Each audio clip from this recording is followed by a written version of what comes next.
राजनीतिक दल राजनीतिक सत्ता प्राप्त करने के लिए जब लोग इकट्ठे आकर चुनाव प्रक्रिया में सहभागी होते हैं तब उनके संगठनों को राजनीतिक दल कहा जाता है। यदि लोग इकट्ठा होकर सत्ता प्राप्त करने के लिए चुनाव प्रक्रिया में भाग लेते हैं तो जो संगठन बनाया जाता है उस संगठन को राजनीतिक दल कहा जाता है। जैसे हमारे भारत देश में बहुत सारे राजनीतिक दल हैं।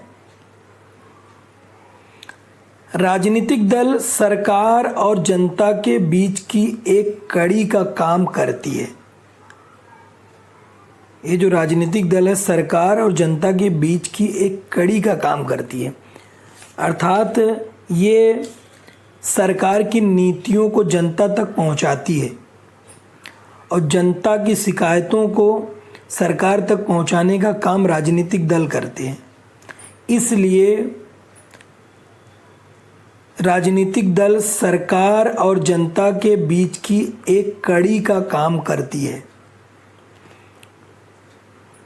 ये सेंटेंस आपको सही गलत में भी आ सकता है, तो आपको जो अभी बताया बस उतना ही लिखना है। राजनीतिक दल सामाजिक संगठन ही होता है।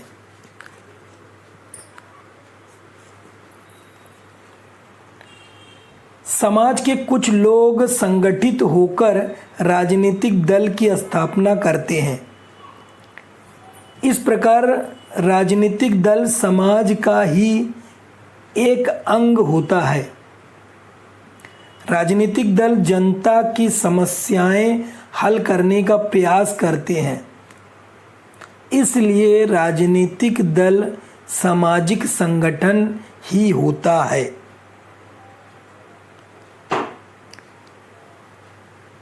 राजनीतिक दलों को लोगों के समर्थन की आवश्यकता होती है।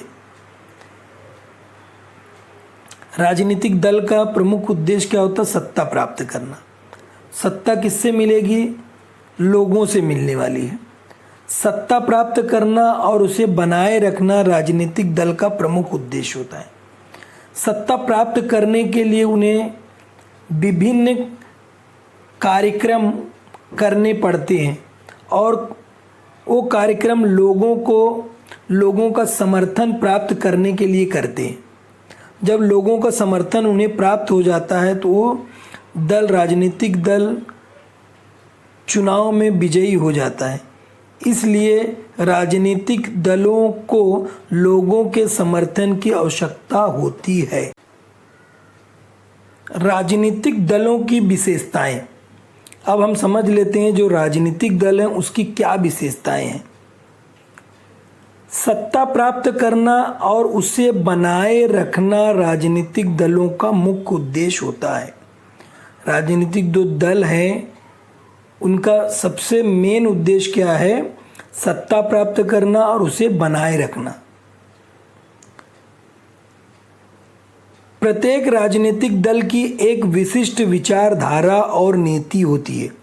हर राजनीतिक दल की एक विचारधारा होगी और उसकी एक नीति होगी, उसी पर वो अपना काम करती है। राजनीतिक दल सरकार और जनता के बीच की एक कड़ी का काम करता है। ये आपको बताया। उसमें भी राजनीतिक दल के बारे में जब लिखने को आएगा तो भी वही लिखना है और इसमें भी आपको यही लिखना है। राजनीतिक दलों को लोगों के समर्थन की आवश्यकता होती है। ये राजनीतिक दलों की विशेषताएं हैं।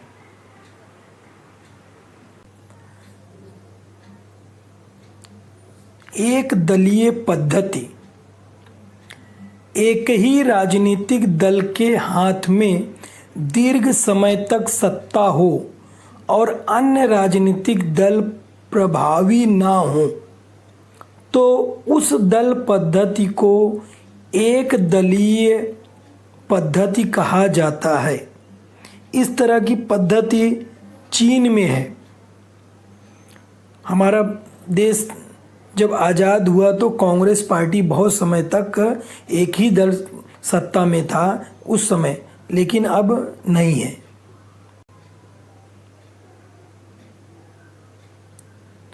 द्विदलीय पद्धति, इस पद्धति का उदाहरण अमेरिका और इंग्लैंड है।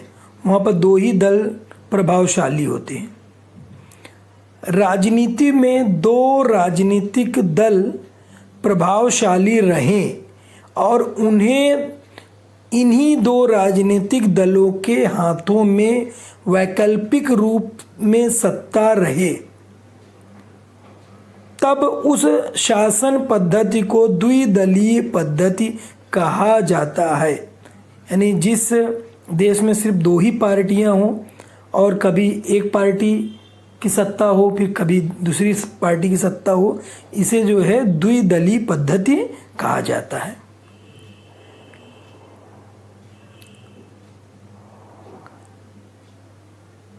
बहुदलीय पद्धति, कई राजनीतिक दल सत्ता की होड़ में होते हैं और उन सभी दलों का कम अधिक मात्रा में राजनीतिक प्रभाव रहता है। इस पद्धति को बहुदलीय पद्धति कहते हैं। यानी हमारे यहाँ 2004 तक जो है 14 तक बहुत सारी पार्टियां मिलजुल कर जो है सत्ता में आई थी। बहुदलीय पद्धति है। यानी 2014 से पहले यूपीए संयुक्त प्रगतिशील गठबंधन यूपीए की सत्ता थी पूरे भारत में। अभी एनडीए की है राष्ट्रीय जनतांत्रिक गठबंधन, और हमारे भारत में बहुदलीय पद्धति है।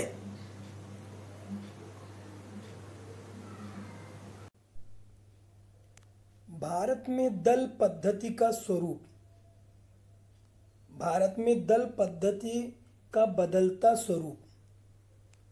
आज़ादी के बाद कई वर्षों तक केंद्र और राज्यों में कांग्रेस पार्टी की सत्ता थी।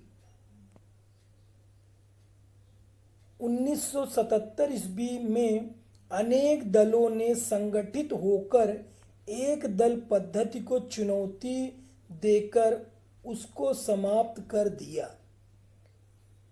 अर्थात 1977 ईस्वी में कई दल जो है हमारे भारत देश के, वो मिलजुल कर उन्होंने लड़ा और कांग्रेस पार्टी को जो है सत्ता से बेदखल कर दिए। इस तरह एक दल पद्धति खत्म हो गई। 1989 ईस्वी के बाद लोकसभा में गठबंधन की सरकार बनने लगी। कई दल मिलकर गठबंधन करके सरकार बनाते थे और सरकार चला। पहले शुरू में गठबंधन की सरकारें चलना मुश्किल हो रही थी, लेकिन अब गठबंधन की सरकारें चल रही हैं। जैसे आपको बताया कि दो तरह का गठबंधन जो हमारे देश में बना था, जो राजनीतिक दल एनडीए राष्ट्रीय जनतांत्रिक गठबंधन, यूपीए संयुक्त प्रगतिशील गठबंधन। भारत के राष्ट्रीय दल, राष्ट्रीय पार्टियां, भारत में कुल 7 राष्ट्रीय पार्टियां हैं। सबसे पुरानी पार्टी भारतीय राष्ट्रीय कांग्रेस है, जो हमारे आज़ादी से पहले की पार्टी है। 1885 ईस्वी में इसकी स्थापना की गई थी और हमारे भारत देश को आज़ाद कराने में बहुत बड़ा योगदान था। भारतीय कम्युनिस्ट पार्टी 1985 ईस्वी में बनी। भारतीय कम्युनिस्ट पार्टी मार्क्सवादी 1962 ईस्वी में बनी। भारतीय जनता पार्टी 1980 ईस्वी में बनी। बहुजन समाज पार्टी 1984 ईस्वी में बनी। ऑल इंडिया तृणमूल कांग्रेस 1998 ईस्वी में बनी। राष्ट्रीय कांग्रेस 1999 ईस्वी में बनी। राष्ट्रवादी कांग्रेस पार्टी ये 1999 ईस्वी में बनी। भारत के राष्ट्रीय दल, राष्ट्रीय पार्टियां भारत में कुल 7 राष्ट्रीय पार्टियां हैं। सबसे पुरानी पार्टी भारतीय राष्ट्रीय कांग्रेस है, जो हमारे आज़ादी से पहले की पार्टी है। 1885 ईस्वी में इसकी स्थापना की गई थी और हमारे भारत देश को आज़ाद कराने में बहुत बड़ा योगदान था। भारतीय कम्युनिस्ट पार्टी 1985 ईस्वी में बनी। भारतीय कम्युनिस्ट पार्टी मार्क्सवादी 1962 ईस्वी में बनी। भारतीय जनता पार्टी 1980 ईस्वी में बनी। बहुजन समाज पार्टी 1984 ईस्वी में बनी। ऑल इंडिया तृणमूल कांग्रेस 1998 ईस्वी में बनी। राष्ट्रीय कांग्रेस 1999 ईस्वी में बनी। राष्ट्रवादी कांग्रेस पार्टी ये 1999 ईस्वी में बनी।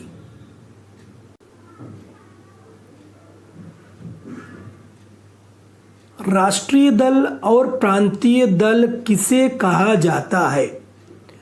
राष्ट्रीय दल के रूप में मान्यता प्राप्त करने के लिए निर्वाचन आयोग द्वारा निर्देशित निम्न निकषों की पूर्ति करना आवश्यक है।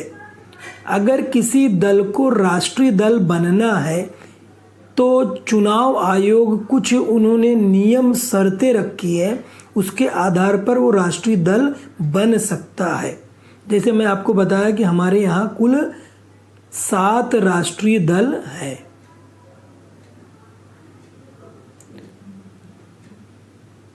जो शर्त है वो देख लीजिए क्या शर्त होनी चाहिए। 4 अथवा उससे अधिक राज्यों में लोकसभा अथवा विधानसभा के पिछले चुनाव में कम से कम 6% वैध वोट मिलना आवश्यक है।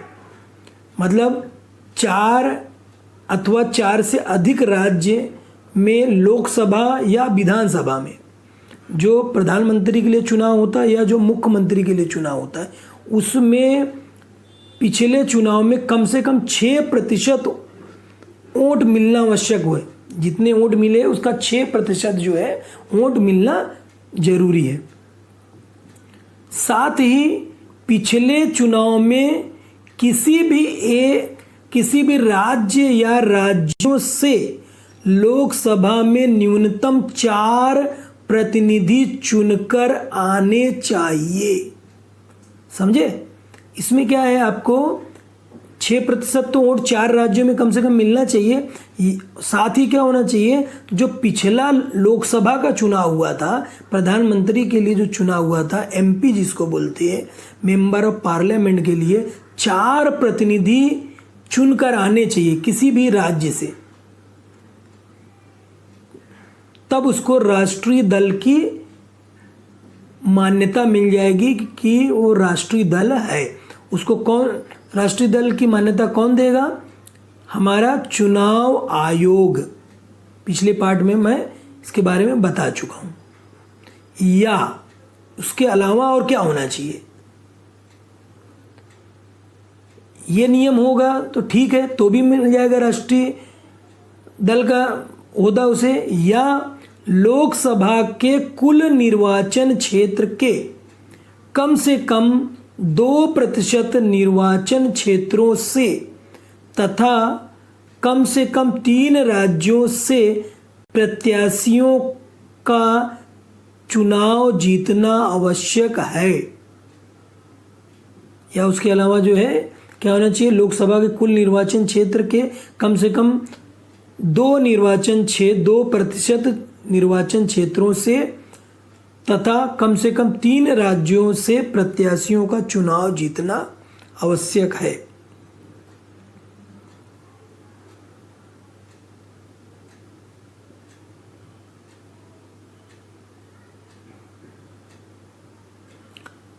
ये राष्ट्रीय दल के लिए, राष्ट्रीय दल बनने के लिए ये विशेषताएं होनी चाहिए। अब भारतीय राष्ट्रीय कांग्रेस, इसकी स्थापना आपको बता चुका 1885 ईस्वी में हुई थी। स्वतंत्रता के लिए प्रयास करने वाला दल था। दुर्बल और अल्पसंख्यक वर्ग के लिए समान अधिकार की नीति, यानी दुर्बल और अल्पसंख्यक वर्ग के लिए ये अधिकारों के लिए ये पार्टी लड़ाई लड़ रही है। पंथ निरपेक्षता, सर्वांगीण विकास तथा व्यापक समाज कल्याण की नीति, इनका मुख्य नीति क्या है? पंथ निरपेक्ष, सर्वांगीण विकास तथा व्यापक समाज कल्याण की नीति, पूरे समाज का कल्याण होना चाहिए। इस पार्टी का चुनाव चिन्ह है हाथ का पंजा।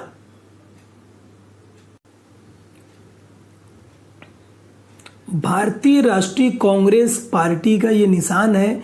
ये आपको बताया कि भारतीय राष्ट्रीय कांग्रेस ये पंथ निरपेक्षता, सर्वांगीण विकास, दुर्बल और अल्पसंख्यक वर्गों के समान अधिकार के लिए आंदोलन करने वाला दल है। इसकी स्थापना 1885 ईस्वी में हुई थी। भारतीय कम्युनिस्ट पार्टी मार्क्सवादी विचारधारा पर आधारित दल है। इसकी स्थापना 1925 ईस्वी में की गई थी। पूंजीवाद का विरोध करते हैं। श्रमिकों तथा मजदूरों के हितों के लिए संघर्ष करने वाली पार्टी है।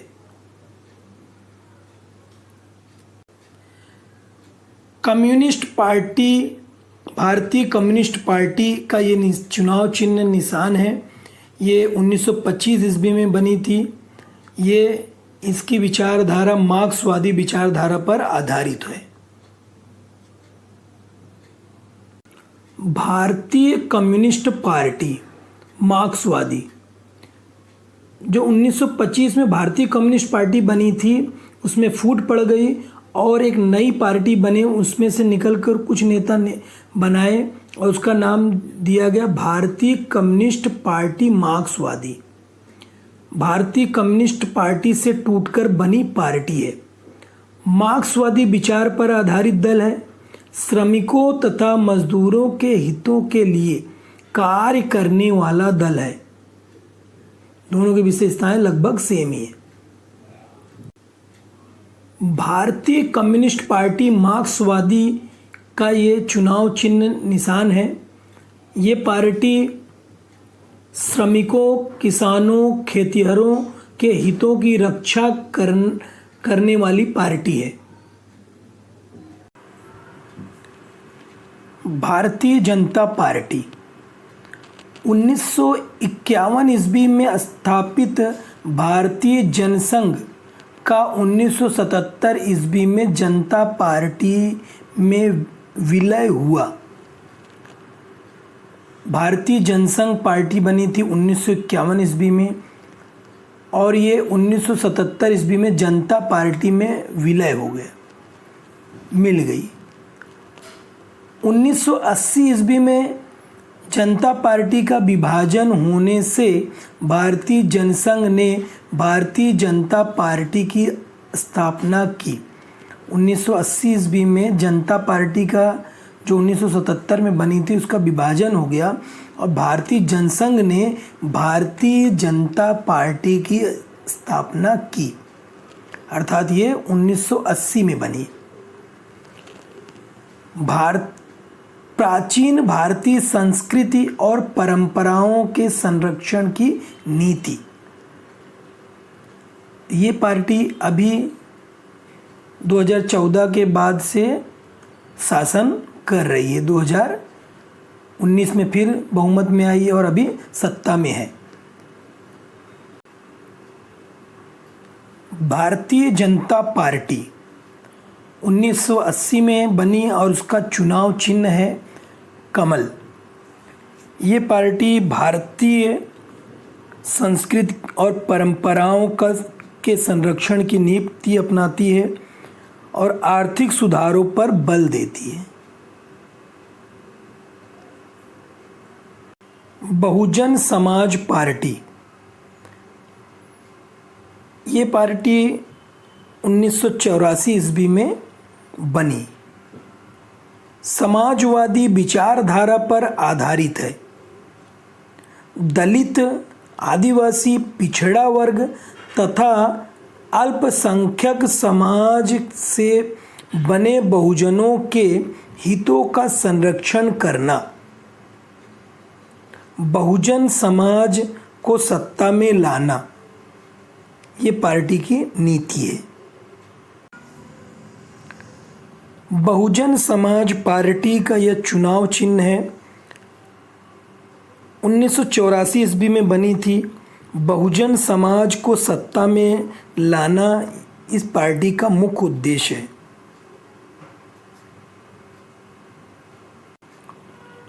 ऑल इंडिया तृणमूल कांग्रेस, ये पार्टी 1998 ईस्वी में बनी थी, किंतु 2016 ईस्वी में राष्ट्रीय दल के रूप में निर्वाचन आयोग की मान्यता मिली। यानी 2016 में ये राष्ट्रीय दल बन गया, पहले ये प्रांतीय दल था। लोकतंत्र, पंथ निरपेक्ष जैसे मूल्यों पर विश्वास रखता है। ये भी राष्ट्रीय कांग्रेस पार्टी से ही टूट के बनी है पार्टी। दुर्बल वर्ग के हितों के संरक्षण की नीति।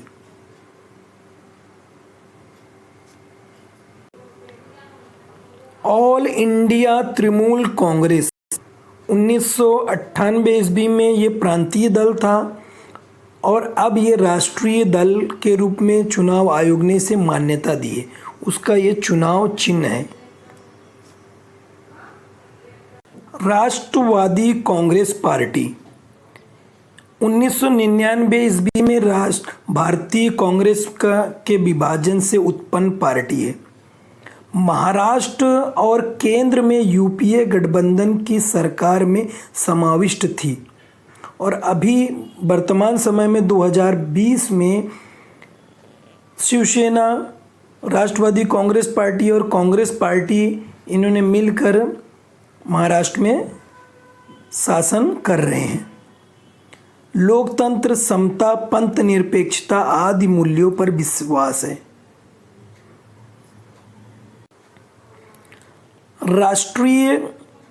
राष्ट्रवादी कांग्रेस पार्टी का ये चुनाव चिन्ह है नेशनल कांग्रेस पार्टी।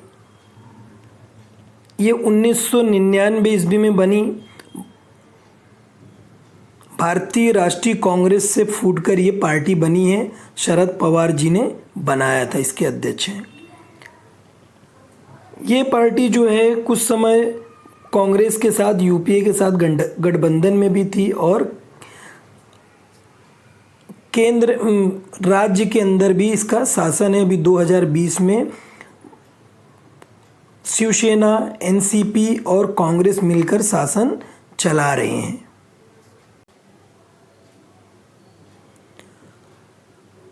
प्रांतीय दल के रूप में मान्यता पाने के लिए निर्वाचन आयोग द्वारा निर्धारित निम्न निकषों की पूर्ति करना आवश्यक है।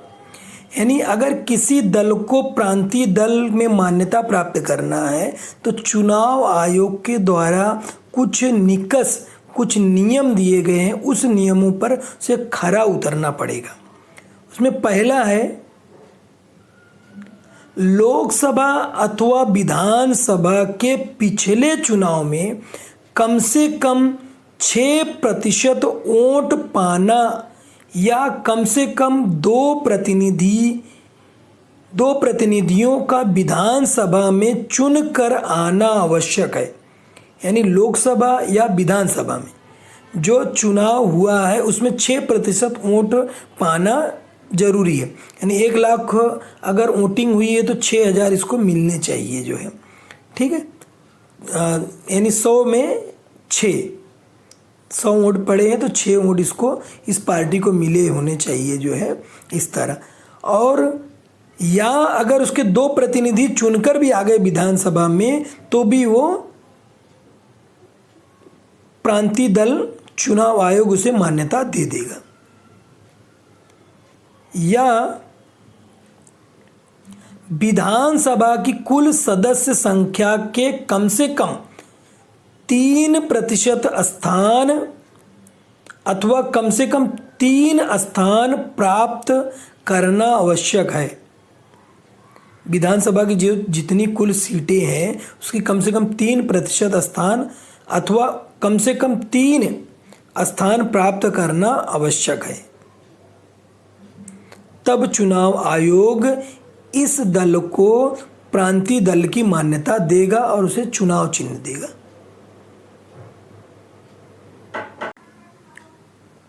प्रादेशिकता। भारत में विभिन्न भाषाओं, परंपराओं और संस्कृतियों के लोग रहते हैं। भौगोलिक विविधता के साथ ही भारत में साहित्य, शिक्षा, इतिहास और आंदोलन की दृष्टि से भी विविधता पाई जाती है। भौगोलिक विविधता तो है ही है हमारे भारत देश में, और भारत में साहित्य, शिक्षा, इतिहास और आंदोलन की दृष्टि से भी बहुत विविधता पाई जाती है। आप 10 किलोमीटर आगे चले जाओगी तो बोली भाषा लोगों की चेंज हो जाएगी। अपनी भाषा और प्रदेश के विकास को लेकर लोग प्राथमिकता देने लगते हैं। इसे ही प्रादेशिकता कहते हैं। यानी जो लोग अपनी भाषा, अपने प्रदेश के विकास को लेकर लोग प्राथमिकता देते कि हमारा राज्य है ये ज़्यादा विकसित होना चाहिए, हमारी ये भाषा है ये विकसित होनी चाहिए। महाराष्ट्र में यानी मराठी भाषा का विकास होना चाहिए, महाराष्ट्र का विकास होना चाहिए, इसलिए इसे जो है इस तरह की विचारधारा को ही प्रादेशिकता कहते हैं। प्रांतीय दलों की भूमिका।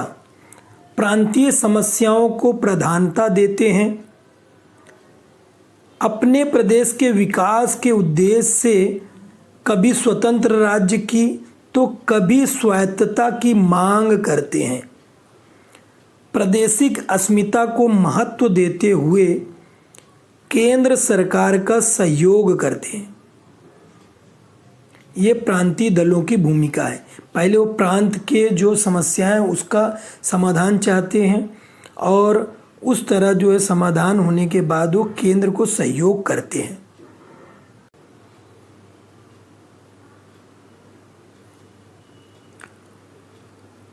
कुछ प्रमुख क्षेत्रीय दल इस प्रकार हैं। शिवसेना महाराष्ट्र की प्रमुख राजनीतिक पार्टी 1966 ईस्वी में स्थापना हुई। मराठी लोगों के अधिकारों की रक्षा, मराठी भाषा का संवर्धन, पर प्रांतियों को विरोध। मराठी भाषा का संवर्धन करना इसका मुख्य उद्देश्य है। मराठी लोगों के अधिकारों की रक्षा करना और पर प्रांतीय जो दूसरे प्रांत से महाराष्ट्र के अंदर आए हैं उनका विरोध प्रकट करना। 1995 ईस्वी में भारतीय जनता पार्टी से गठबंधन करके शिवसेना पहली बार महाराष्ट्र में सत्ता में आई। 2014 ईस्वी के चुनाव के बाद महाराष्ट्र में भाजपा के साथ सत्ता में सहभागी है और अभी 2019 में 20 में जो चुनाव हुआ है इसमें विधानसभा में शिवसेना, एनसीपी राष्ट्रवादी कांग्रेस पार्टी और अखिल कांग्रेस पार्टी तीनों मिलकर गठबंधन की सरकार चला रही हैं। दूसरी प्रांतीय दल महत्वपूर्ण दल है शिरोमणि अकाली दल। ये प्रांतीय दल है, क्षेत्रीय दल है। पंजाब का महत्वपूर्ण प्रांतीय दल 1920 ईस्वी में इसकी स्थापना हुई।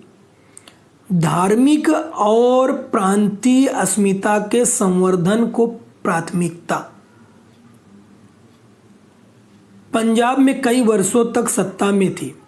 अभी तक ये राष्ट्रीय दल नहीं बन पाया है। आपको बताया कि राष्ट्रीय दल बनने के लिए कौन कौन सी शर्तें का पालन करना आवश्यक होगा, तब जो हमारा चुनाव आयोग है वो राष्ट्रीय दल की मान्यता देता है। जम्मू और कश्मीर नेशनल कॉन्फ्रेंस कश्मीर का प्रमुख प्रांतीय दल है। 1932 ईस्वी में इसकी स्थापना हुई। कश्मीरी जनता के हित संबंधों की पूर्ति के लिए प्रयत्नशील है, स्वायत्तता के संवर्धन के लिए प्रयत्नशील।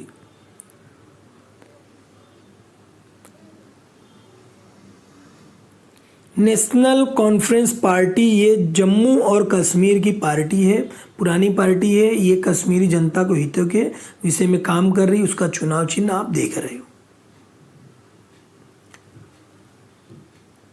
असम गण परिषद 1985 ईस्वी में सरकार के साथ हुए समझौते से असम अनुबंध बना। 1985 ईस्वी में इसकी स्थापना हुई। ये आप इसके बारे में 9th में इतिहास में पढ़ चुके हैं, किस तरह राजीव गांधी ने जो है इसके साथ समझौता किया था। इंदिरा गांधी। शरणार्थियों के प्रश्नों को हल करना, असम की सांस्कृतिक, भाषाई और सामाजिक धरोहर की रक्षा करना, आर्थिक विकास हेतु प्रयत्नशील। पिछले कई वर्षों तक असम में सत्ताधारी पार्टी है।